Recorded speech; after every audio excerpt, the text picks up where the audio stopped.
بسم اللہ الرحمن الرحیم لیس بأمانیکم ولا امانی اہل الکتاب من يعمل سوءا يجز به ولا يجد له من دون الله وليا ولا نصيرا ومن يعمل من الصالحات من ذكر أو أنثى وهو مؤمن فأولئك يدخلون الجنة ولا يظلمون نقيرا ومن أحسن دينا ممن أسلم وجهه لله وهو محسن واتبع ملة إبراهيم حنيفا واتخذ الله إبراهيم خليلا وَلِلَّهِ مَا فِي السَّمَاوَاتِ وَمَا فِي الْأَرْضِ وَكَانَ اللَّهُ بِكُلِّ شَيْءٍ مُحِيطًا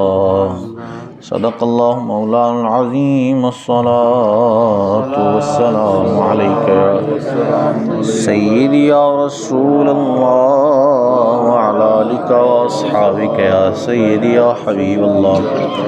الصلاة والسلام علیکہ یا سیدی یا نبی اللہ وعلى آلك وأصحابك يا سيدي يا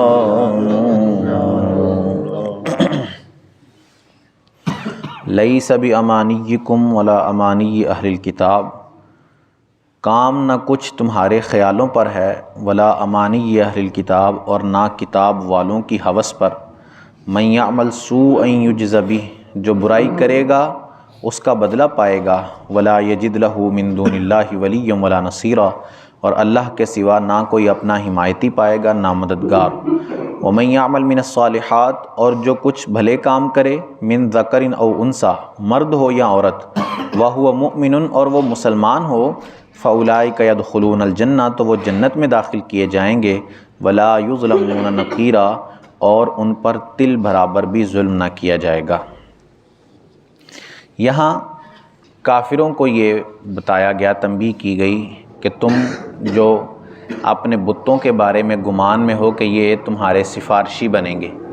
جن بتوں کی تم عبادت کرتے ہو تم ان کے بارے میں، کیونکہ کافر یہ سوچتے تھے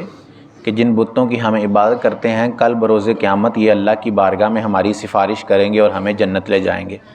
تو اللہ نے یہاں ان کے اس قول کا رد فرمایا کہ یہ جو تم جھوٹی خواہش لگا کر بیٹھے ہو کہ بت تمہارے سفارشی ہوں گے تو یہ تمہارے کچھ کام نہیں آنے والے۔ ایک تو کافروں کو یہ کہا اور دوسرا اہل کتاب کو کہا، کیونکہ اہل کتاب یہ کہتے تھے کہ ہم چونکہ اللہ کے پیارے ہیں اس کے محبوب ہیں، اور بعض اہل کتاب کا یہ بھی قول تھا کہ ہم اللہ کے بیٹے ہیں، تو وہ کہتے تھے کہ ہمیں تو آگ بالکل نہیں چھونے والی،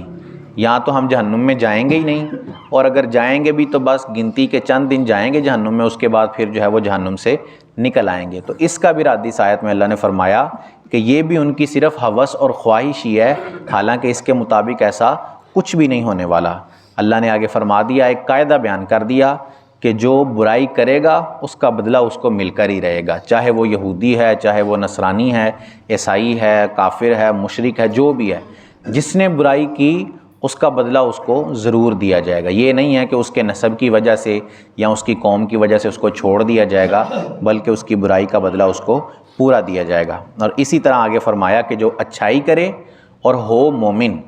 ایمان والا ہو اور پھر نیک کام کرے، چاہے مرد ہو یا عورت، اللہ فرماتا ہے ہم ان کو جنت میں داخل فرمائیں گے اور ان پر تل کے برابر بھی ظلم نہیں کیا جائے گا، کہ جتنے انہوں نے اعمال کیے ہوں گے اس سے ایک ذرہ برابر بھی کمی نہیں کی جائے گی، بلکہ پورا پورا بدلہ ان لوگوں کو عطا فرمایا جائے گا۔ وَمَنْ أَحْسَنُ دِينًا مِّمَّنْ أَسْلَمَ وَجْهَهُ لِلَّهِ اور اس سے بہتر کس کا دین ہے جس نے اپنا منہ اللہ کے لیے جھکا دیا، وَهُوَ مُحْسِنٌ اور وہ نیکی والا ہے، وَاتَّبَعَ مِلَّةَ إِبْرَاهِيمَ حَنِيفًا اور ابراہیم کے دین پر ہے جو ہر باطل سے جدا تھا، وَاتَّخَذَ اللَّهُ إِبْرَاهِيمَ خَلِيلًا اور اللہ نے ابراہیم کو اپنا گہرا دوست بنایا ہے۔ یہاں سیدنا ابراہیم علیہ السلام کے دین کی بات کی گئی، چونکہ جو وہاں مشرکین تھے عرب کے، کافر ہوں چاہے یہودی ہوں، وہ سب حضرت ابراہیم کے ساتھ اپنی نسبت پر فخر کیا کرتے تھے، انہیں بڑا فخر ہوتا تھا کہ ہم حضرت ابراہیم کی اولاد سے ہیں۔ اور چونکہ شریعت محمدی، یہ یاد رکھیں کہ دین ابراہیمی جو ہے وہ دین محمدی کے اندر ہی داخل ہے، دین محمدی سارے کا سارا دین ابراہیمی کے اوپر حاوی ہے، اور دین محمدی کی جو خصوصیات ہیں وہ اس کے الگ ہیں جو اللہ عز و جل نے عطا فرمائی ہیں۔ تو جو دین محمدی پر عمل کرے گا اس کو دین ابراہیمی کی اتباع مل جائے گی، گویا وہ دین ابراہیمی کی پیروی کرنے والا ہوگا۔ تو اسی لیے کافروں کو حکم دیا گیا کہ چونکہ تم حضرت ابراہیم سے بڑی جو ہے وہ نسبت پر فخر کرتے ہو تو تمہیں چاہیے کہ تم دین محمدی پر عمل کرو۔ جب دین محمدی پر عمل کرو گے تو دین ابراہیمی پر خود بخود جو ہے وہ عمل ہو جائے گا۔ آخر میں سیدنا ابراہیم علیہ السلام کی ایک صفت بیان فرمائی کہ اللہ فرماتا ہے کہ ہم نے ان کو اپنا خلیل بنایا ہے۔ خلیل کے کئی سارے معنی کیے گئے ہیں۔ ایک معنی اس کا یہ ہے کہ جس میں اپنے دوست کے سوا باقی ہر چیز سے بندے کا ناطہ ختم ہو جائے، صرف اور صرف اس کا ناطہ اپنے دوست کے ساتھ رہے، ایسے دوست کو کہتے ہیں کہ یہ خلیل ہے۔ یا دوسرا کہ وہ ایسا گہرا دوست ہوتا ہے کہ جس کی محبت بالکل کامل ہوتی ہے، اس میں کوئی جو ہے وہ کمی نہیں ہوتی، کوئی جو ہے وہ نقص نہیں ہوتا، بلکہ مکمل محبت ہوتی ہے۔ اور یہ صفت حضرت ابراہیم علیہ السلام کی اللہ نے خود بتائی کہ ہم نے ابراہیم کو اپنا گہرا دوست بنایا ہے۔ لیکن یہ یاد رہے کہ جو بھی خصوصیات یا کمالات اللہ نے دوسرے نبیوں کو عطا فرمائے ہیں وہ سارے کے سارے کمالات اور خصوصیات اللہ نے ہمارے نبی کو بھی عطا فرمائے ہیں، اور اس سے بڑھ کر جو خصوصیات عطا فرمائی ہیں وہ اس کے علاوہ ہیں۔ اب یہاں حضرت ابراہیم کو خلیل کہا تو حدیث پاک میں، صحیح مسلم کی حدیث پاک ہے، حضور نے فرمایا کہ اللہ عز و جل نے جیسے ابراہیم کو اپنا خلیل بنایا ہے ویسے ہی مجھے بھی اپنا خلیل بنایا ہے۔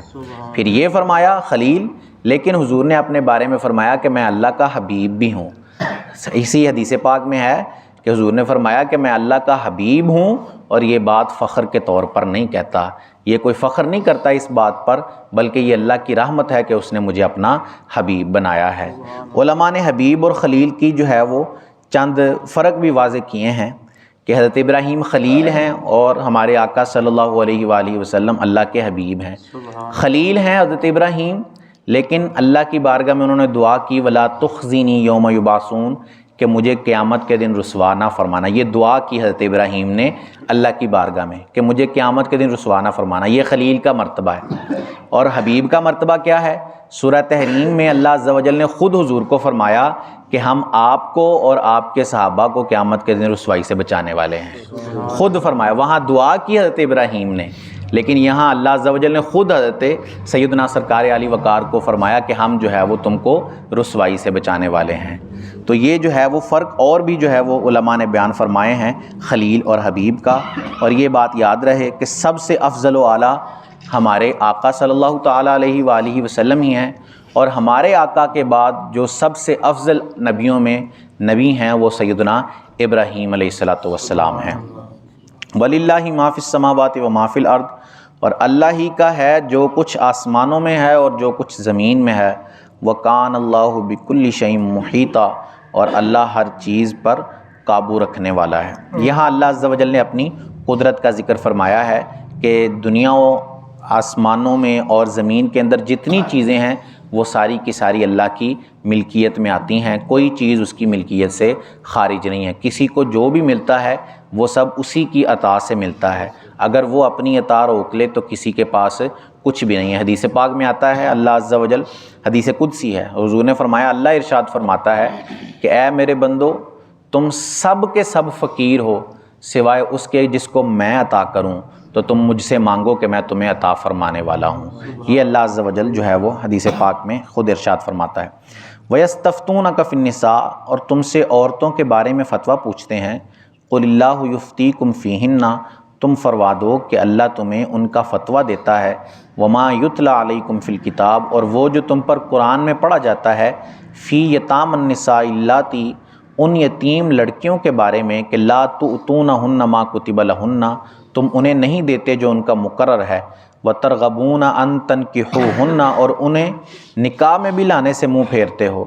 والمستضعفین من الولدان، اور کمزور بچوں کے بارے میں اللہ فتویٰ دیتا ہے، وان تقوموا للیتامی بالقسط، اور یہ کہ یتیموں کے حق میں انصاف پر قائم رہو، وما تفعلوا من خیر فإن اللہ کان بہ علیما، اور تم پر جو بھلائی کرو وہ اللہ عز و جل اس کی خبر رکھنے والا ہے۔ اس آیت کا شان نزول یہ ہے کہ عرب کے لوگوں کا اسلام سے پہلے زمانہ جاہلیت میں یہ رواج تھا کہ وہ وراثت کے اندر عورتوں اور بچوں کو حصہ نہیں دیا کرتے تھے، وراثت کے مال کے اندر نہ عورتوں کو حصے دار بناتے تھے اور نہ ہی جو ہے وہ چھوٹے بچوں کو حصے دار بناتے تھے۔ تو وہاں یہ آیت نازل فرما کر جو ہے وہ جب میراث کی آیت جو چوتھے سپارہ کی آیت ہے یوصیکم اللہ فی اولادکم والی، جب وہ آیت نازل ہوئی تو لوگوں نے حضور سے آ کر سوال کیا کہ یا رسول اللہ کیا بچے اور عورتیں بھی وراثت کے حقدار بنتے ہیں؟ تو اس پر یہ آیت نازل کی گئی اور ان کو جواب دیا گیا کہ ضرور یہ واقعی جو ہے وہ حقدار ہیں وراثت کے۔ اب آپ دیکھ لیں کہ ہمارے ہاں بھی جو ہے وہ چند لوگ، کچھ لوگ ایسے ہیں جو اس طرح کے معاملات کو سر انجام دیتے ہیں کہ عورتوں کو وراثت سے یا تو بالکل حصہ دیتے ہی نہیں ہیں، اور اگر دیں بھی تو اس میں بھی جو ہے وہ بڑی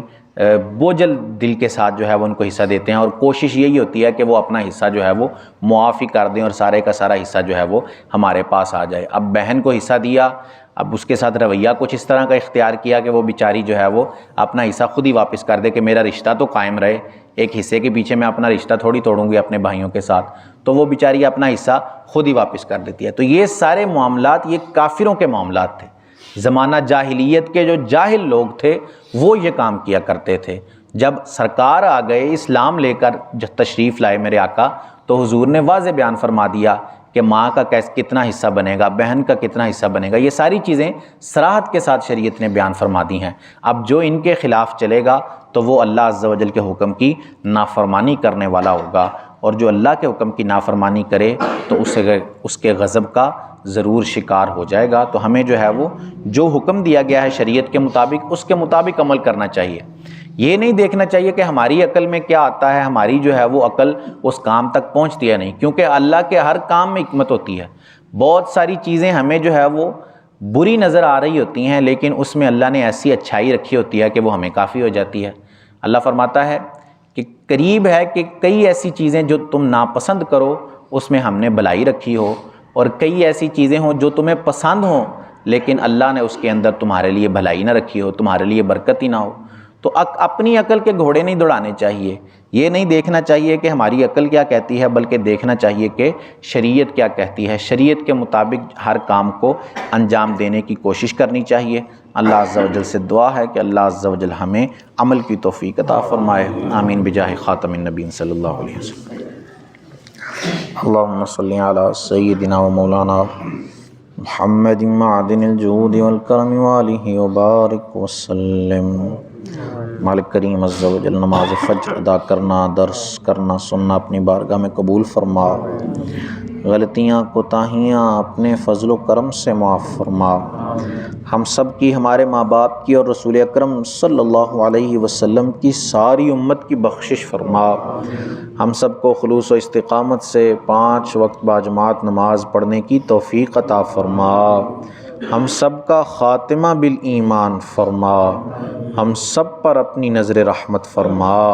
سبحان ربک رب العزت عما یصفون وسلام علی المرسلین والحمد للہ رب العالمین، وصلی اللہ تعالی علی حبیبہ سیدنا و مولانا محمد وعلی آلہ واصحابہ اجمعین برحمتک یا ارحم الراحمین۔